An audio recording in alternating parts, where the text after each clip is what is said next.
아트리움. 큰 실내 공간이거든요. 그러면 실내 체육관, 공항, 그리고 큰 건물의 1층 로비, 그리고 실내 뭐 아이스링크 뭐 이런, 예, 또 영화관, 이런 데가 큰 대규모 그죠 실내 공간이잖아요. 네, 이런 데는 연기가 내려오는 시간이 어때요? 길다. 실내 온도가 천천히 올라가죠. 그죠? 이 장점이 있는 곳이에요, 어떻게 보면. 네. 그리고 시야가 혹 트여 있으니까 불난 거를 금방 알 수 있죠. 그래서 침착하게 대피하면요. 침착하게 대피하면 인명피해가 사실은 거의 없는 곳이에요. 그런데 침착하게 대피할 수가 있냐 이거죠, 이거를. 불이 났는데. 입구는 좁은데. 그죠? 그럼 사실은 이 한 명 한 명 이렇게 순차적으로 이렇게 차가 이렇게 빠져나가듯이 병목 구간에서. 그러면 빠른데 서로 끼어들기 해가지고 빨리 나가려다 보면요. 예, 그런 현상이 발생하는데 옛날에 이런 일이 있었다고 그래요. 예, 어떤 나라인지는 잘 생각이 안 나는데, 예, 극장에서 화재가 발생을 했어요. 네. 예, 악단이 애국가, 우리나라 지금 국가, 애국가, 국가를 막, 그런 얘기 들어본 적 있죠? 예? 국가를 막 연주하니까 사람들이 경건한 마음으로, 예? 천천히, 빠르지 않고 천천히 대피했는데 인명피해가 없었다는 거죠. 예. 경건한 마음으로 천천히가 아니고 빨리 대피하려고 서로 하면요. 사실은 많은 사람이, 예, 대피를 못했고, 그죠? 네, 그랬을 겁니다. 그래서 큰 공간이다. 자, 그러면 높아요. 예, 화재 감지가 원활하지 않을 수가 있겠죠. 그죠? 아, 근데 다행히 이제는 뭐 20m 이상에서도 감지할 수 있는 감지기가 개발이 됐잖아요. 그래서 아, 감지기가 이제는 아, 이거 뭐 너무 높아가지고 감지가 어려울 거다. 이건 아니란 얘기죠. 예, 대책이 생겼으니까. 20m 이상에서도 감지를 할 수 있죠. 자, 그리고 또요, 스프링클러 설비가 있는데, 스프링클러 설비가 높다 그러면 무슨 설비가 좀 있으면 좋겠어요? 개방형이요. 예. 그래서 저번에 이제 얘기를 안 했나요? 개방형 스프링클러 설비 설치 대상. 높은 곳. 그리고 연소할 우려가 있는 계구부. 즉, 기류가 존재하는 곳. 그리고 한계가 뭐였어요? 연소, 확대, 속도가 빠른 곳. 개방형 스프링클러 헤드 설치 대상 1번 높은 곳.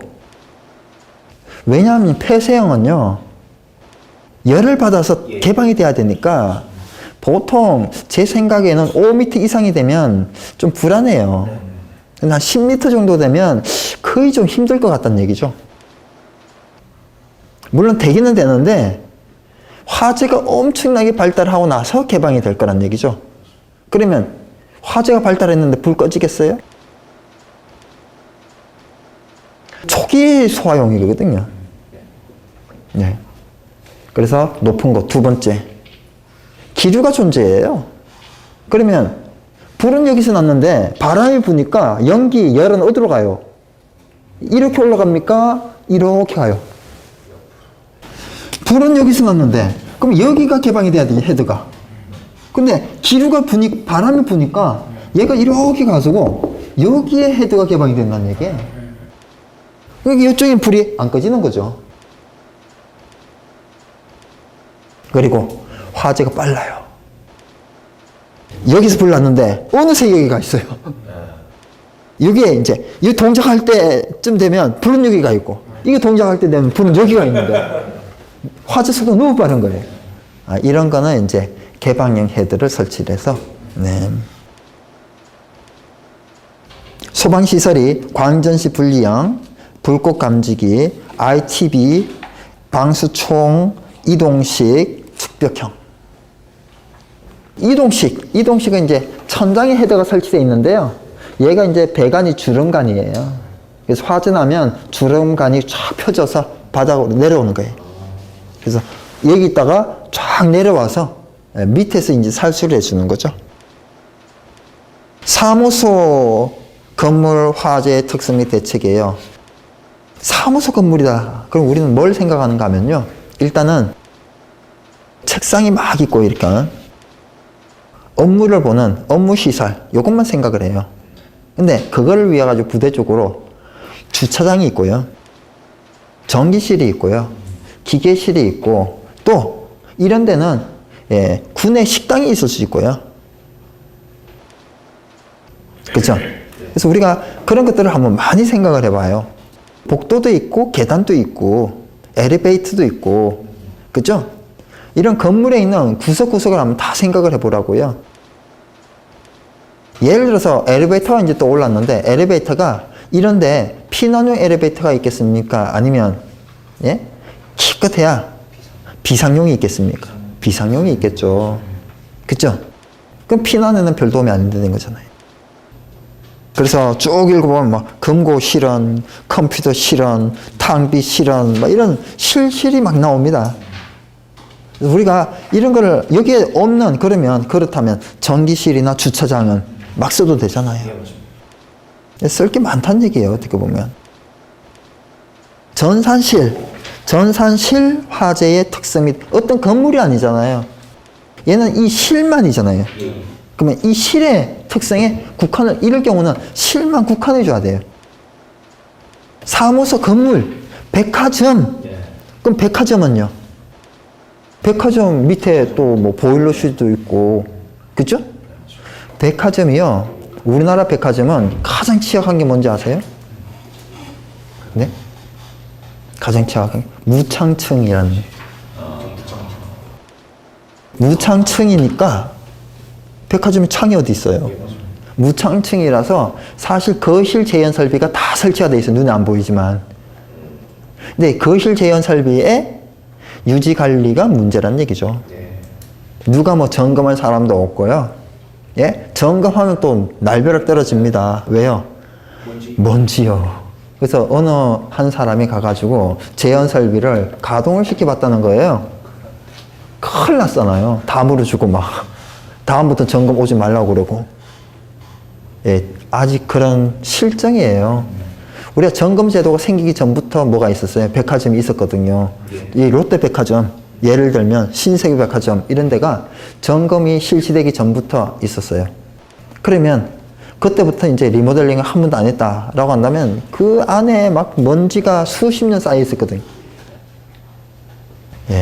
그래서 뭐, 동작이 거의 100% 안 할 거예요. 그래서 화재 나게 되면 재현 설비 동작 안 하면 어떻게 돼요? 무창층에 재현 설비가 안 동작하게 하면 어떻게 되죠? 네? A세트가 우린 전문 용어로 A세트가 엄청 감소를 하는 거예요. 그죠? 근데 백화점에 또 R세트가 우리가 백화점에 피난용 엘리베이터가 없어요. 또 있어도 수송 능력이 작아요. 몇 명 대피를 못 한다고요. 내려갔다 오면 벌써 그 층에 있는 사람들은 사망해요. 그럼 계단은 수송 능력이 많거든요. 계단은 연속적이니까. 근데 계단에 물건이 잔뜩 쌓여져 있어요. 왜냐하면 백화점에 창고가 별로 없어요. 사실은 백화점에 창고 시설이 엄청나게 전화해야 되는데 창고를 지으면 매장이 주니까 창고 시설에 좁아가지고요. 그래서 그러면 계단에 물건이 적재화돼 있어요. R세트가 연장이 되죠. 그죠? 대단히 큰 문제들입니다. 여기 없어요, 그런 것들이. 그리고 사람의 특성은요, 건물을 잘 알아요, 몰라요? 잘 몰라요. 호텔 여관 화재의 특성 및 대책. 이 호텔 여관은 지금까지 나왔던 데도 물론 있긴 있었는데요. 여기는 잠을 자요. 잠을 잡니다. 잠을 자니까 화재가 났을 때, 밤에 화재가 나면요, 인명피해가 큰 거죠. 그래서 여기도 이렇게 보면 잘 돼 있는 게 숙박시설의 종류와 경향, 복합화 다양화와 아트리움의 등장, 객실의 밀실성, 연회 부분, 업료 부분의 상태, 여관의 증개축, 이것도 제목이거든요. 그래서 제목을 여러분이 막 보고, 야, 이거 진짜 괜찮은 제목인데, 이런 걸 챙겨 놓으시라고요. 공통으로 쓸만한 거를.